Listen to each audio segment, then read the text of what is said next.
perlawanan Islam itu baru bisa ditundukkan kalau anak-anaknya orang Islam dijadikan manusia modern. Caranya bagaimana? Kirim ke sekolah anaknya orang-orang Islam. Mereka nanti akan kita tundukkan secara sistematis. Ini proses penaklukan baru lewat sekolah. Sementara pesantren resisten menolak sekolah. Malah menggunakan kiai-kiai itu alasan tasabuh, mengambil satu hadis man tasabbaha biqaumin fahuwa minhum. Tidak mau meniru Belanda. Tidak boleh mengirim anak-anak ke sekolah. Cukup ke pesantren. Itu perlawanan resisten betul, ya. Yang sampai Belanda itu, ya. Nah, dari sekolah inilah memang orang jadi modern akhirnya. Muncullah organisasi baru, Serikat Dagang Islam. Kemudian berubah menjadi Serikat Islam. Ya. Ada organisasi Islam modern, Muhammadiyah. Ya. 1912 sama dengan SI. Ya. Kemudian muncul lagi Persis, muncul lagi Al-Irsyad. Orang-orang yang berpikiran modern semua. Nah, yang di pesantren ya dituduh tradisional, primitif, gak maju. Ya. Itu tempatnya bid'ah, khurafat, tahayul, penyakit TBC. Ya. Itulah akhirnya melakukan pertahanan orang-orang dari pesantren itu sampai belakangan membentuk Nahdlatul Ulama tahun 26 terakhir. Ya, proses itu.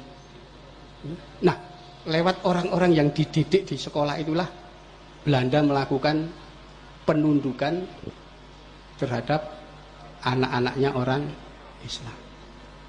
Ya. Karena itu jangan heran kalau Partai Komunis itu lahirnya dari organisasi Islam. Serikat Islam itu pecah jadi dua, ya. Islam SI merah dan SI hijau. SI merah inilah kemudian jadi Serikat Rakyat, kemudian pada bulan Mei tahun 1920 menjadi PKI, Partai Komunis Indonesia. Proses itu berlangsung terus. Jadi itu proses itu. Karena itu ada usaha pendistorsian sejarah. Itu akarnya pasti tidak akan lepas dari naskah-naskah bikinan Belanda pasca perang Diponegoro. Itu kelihatan sekali, dokumennya masih ada. Semua terlihat. Jadi itu. Nah, warisan Wali Songo itu kemudian terputus, ya. Terputus ketika kalangan pesantren mulai meninggalkan tulisan Jawa. Ya, jadi zaman Wali Songo itu semua naskah ditulis dalam aksara Jawa. Nah, ketika abad 17-18, ya, terutama ketika terusan Suez dibuka dan orang sering haji ke sana, maka pengaruh Timur Tengah mulai muncul. Itulah mulai berkembang tulisan pegon dan seterusnya yang selama itu tidak begitu berkembang, tahu-tahu jadi mainstream di pesantren. Dan orang tidak lagi bisa membaca tulisan Jawa. Akhirnya tidak terwarisi warisan besar Wali Songo. Bahkan ada anggapan kalau tradisi yang sifatnya kayak wayang dan seterusnya itu bukan Islam.